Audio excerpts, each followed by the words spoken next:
Tekkers Breakdown. Okay, strap in. We are taking a trip back to the most recent World Cup.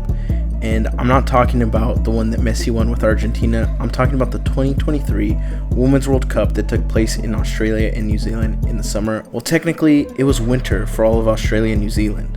And the only way I remember that is because I made the trip from Los Angeles to Sydney during the tournament and was able to catch 2 games. I hope you enjoy this breakdown of the 2023 Women's World Cup. This breakdown will be in 3 sections. First, I'm going to go over some of the history leading up to the World Cup and some of the challenges women's football has faced. Then I'll take you through the tournament and my personal experience being in Sydney during the World Cup. It was truly an unforgettable experience for me, with the play on the pitch and the feeling of the people in Australia. In my opinion, Sydney, Australia was the perfect setting to witness un momento maravilloso, a marvelous moment in women's soccer that will forever remain in the memories of all the fans who were lucky enough to witness it. Then I'll take you through some of the impacts that the World Cup had and where women's soccer stands today. It's so important to remember the 2023 World Cup didn't just appear out of nowhere. It stands on decades of dedication, really.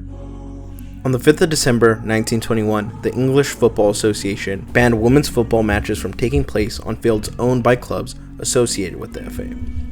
Essentially, women could still play, but the development of the women's game was significantly hindered by restricting access to facilities. The statement from the FA was as follows: complaints having been made as to football being played by women, the council felt impelled to express their strong opinion that the game of football is quite unsuitable for females and ought not to be encouraged. Complaints have also been made as to the conditions under which some of these matches have been arranged and played, and the appropriation of receipts to other than charitable objectives. The council are further of the opinion that excessive proportion of the receipts are absorbed in expenses and inadequate percentage devoted to charitable objects. For these reasons, the council requests clubs belonging to the association to refuse the use of their grounds for such matches. It's speculated that this ban was actually due to women's matches drawing in large crowds that rivaled men's soccer. The FA didn't care for a women's game because they had no control over the money that the women made in their matches. At the time, the women's team would mainly do matches just for charity or for supporting wartime efforts. Women's football proved that they had fans willing to support them, but the 1921 FA ban would lead to a domino effect of other countries banning the women's game, starting with Norway in 1931, then followed by France in 1932, and Brazil would also follow suit in 1941, saying that the women's game was not suitable for the female body. And West Germany would tag along in 1955, where they said, "In the fight for the ball, the feminine grace vanishes. Body and soul will inevitably suffer harm." Women's soccer was handicapped by these restrictions. So for nearly 50 years, professional women's soccer was basically, pushed aside. But here's the incredible part. Women didn't stop playing. Women during this time organized unofficial World Cups and even had a record-breaking attendance of 112,000 fans at the 1971 World Cup final at Estadio Azteca in Mexico City. After the success of the 1971 World Cup, the FA removed the field use ban, allowing women's professional soccer to grow. In 1991, FIFA hosted the first official Women's World Cup in China, which was an overall success and grew the popularity of the sport. From 1991 to 2019, there has been 8 World Cups. Currently, the U.S. women's national team has the most World Cup wins with 4. They saw success in the 90s, being the first team to win the cup. Here you can see number 10 for the U.S. women's national team, Michelle Akers. She was having an amazing tournament, and in this moment, she would step up.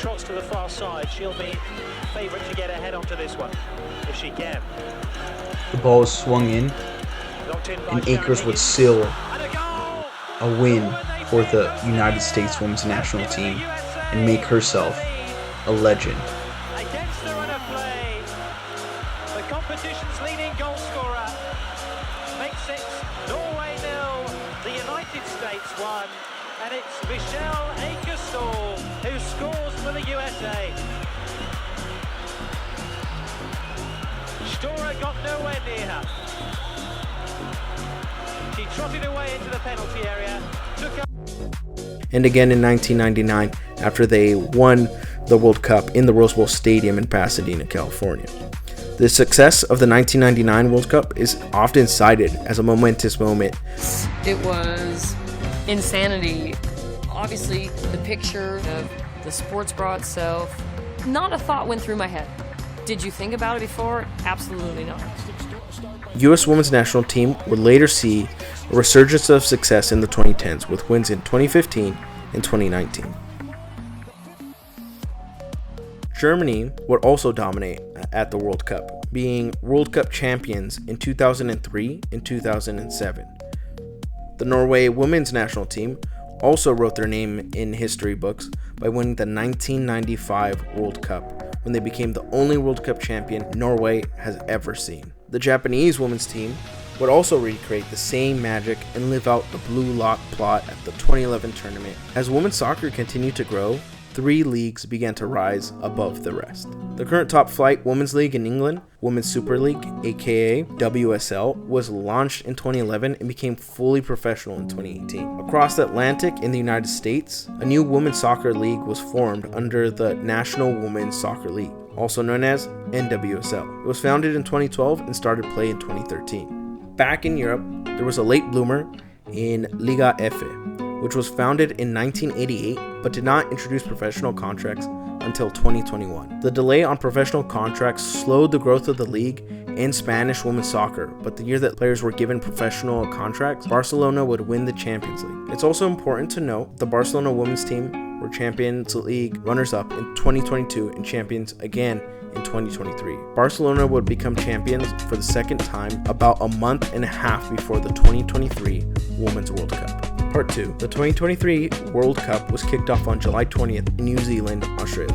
Both teams would win their first games, setting the tone for what would be an exhilarating tournament. The New Zealand win was the country's first ever World Cup win. I was personally excited to see if the U.S. women's national team would be able to pull off a record-breaking 3 World Cups in a row.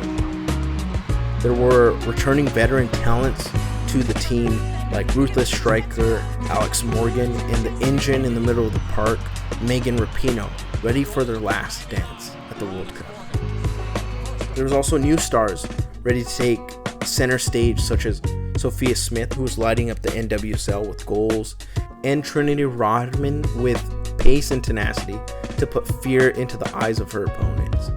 And if you did not already know, Trinity is actually the daughter of former Chicago Bulls basketball player Dennis Rodman.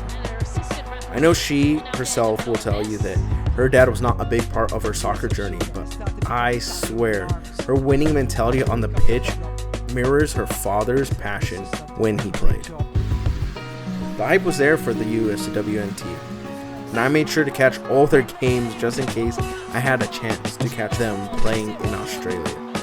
Unfortunately, it never seemed like the team had found their style of play leading into the tournament, which led to Portugal shutting them out and the Netherlands holding them to a 1-1 draw. Nonetheless, the team made it to the round of 16 thanks to a resounding 3-0 win over Vietnam.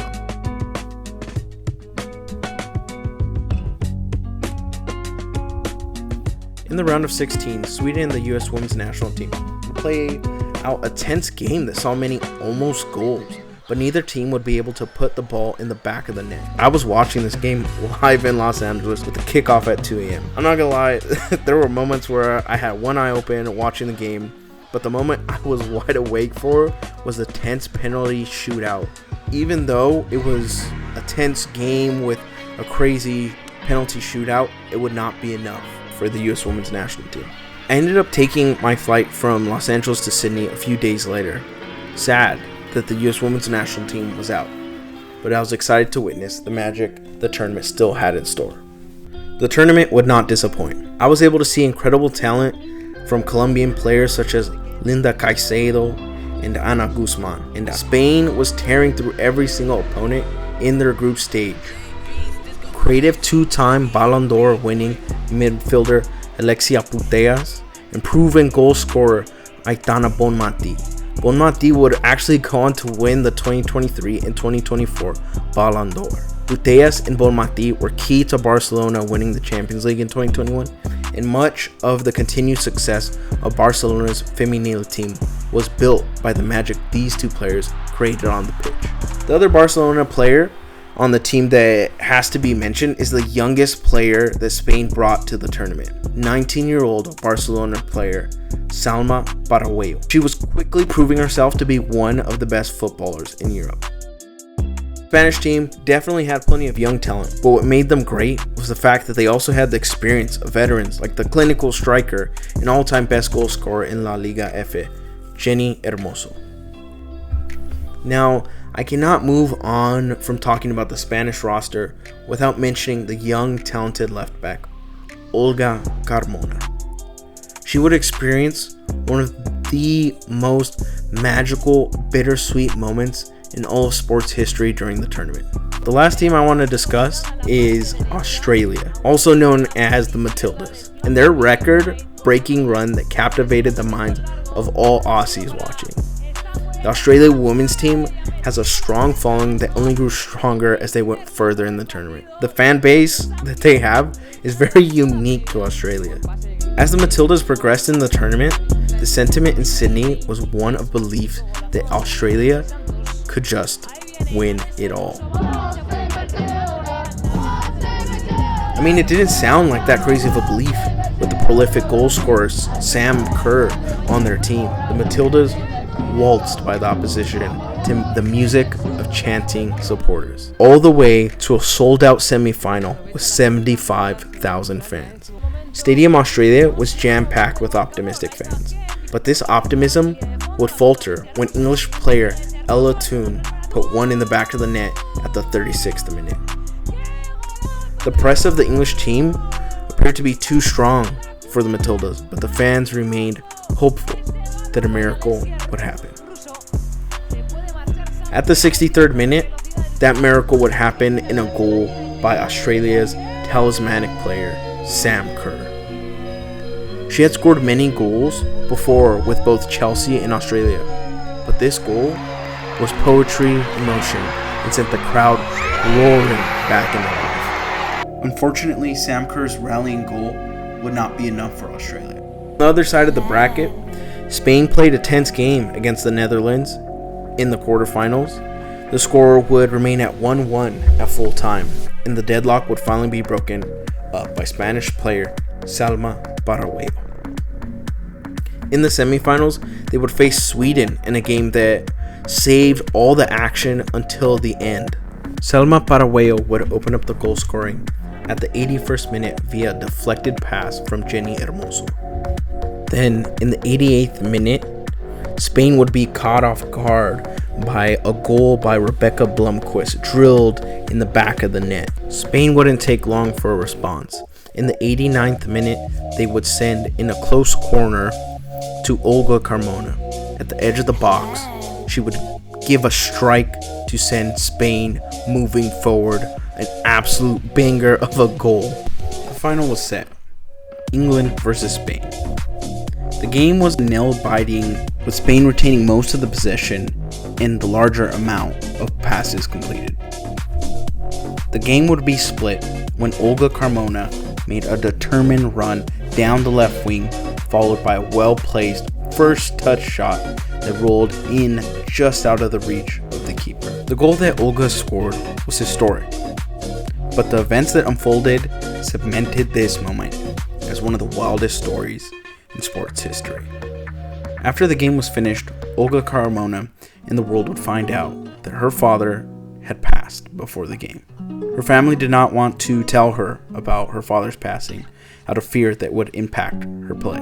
After the game, Olga would tell the world that the day Spain won the World Cup was both one of the happiest and saddest moments of her life.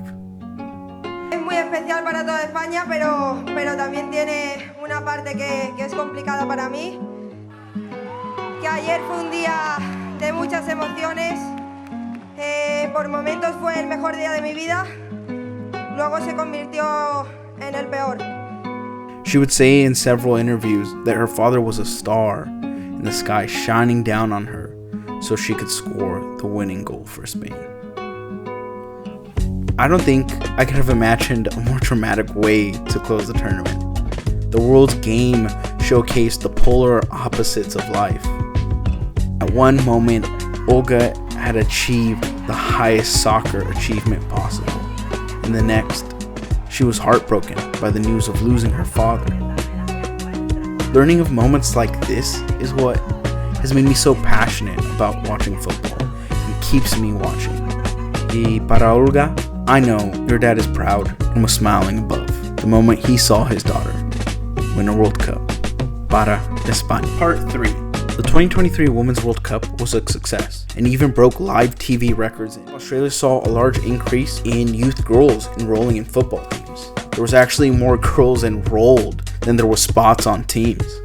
In Spain, were able to prove themselves as one of the best in the world after Liga F installed professional contracts just 2 years earlier in 2021. These things were all great for women's soccer, but the dark clouds from the past still lingered. The Spanish women's team protested their head coach going into the tournament and refused to play if he stood. But the protest fell on deaf ears at the Spanish Federation, and the women went on to play.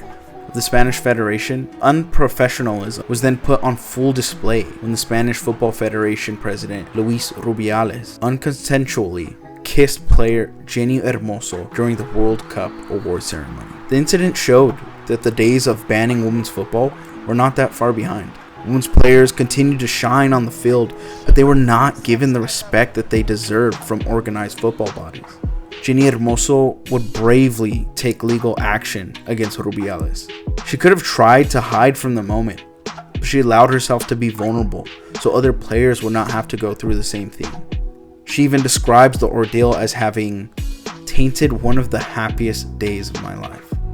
In my mind, Jenny Hermoso is as much of a hero for Spanish women's football as Olga Carmona because she put herself through a legal case that would not close until 2 years later in February 2025. The case would eventually be won by Hermoso, and the ruling banned Rubiales from going within 200 meters or about 656 feet of Hermoso, and it prohibited the communication with her for 1 year and mandated a fine of 10,000 euros.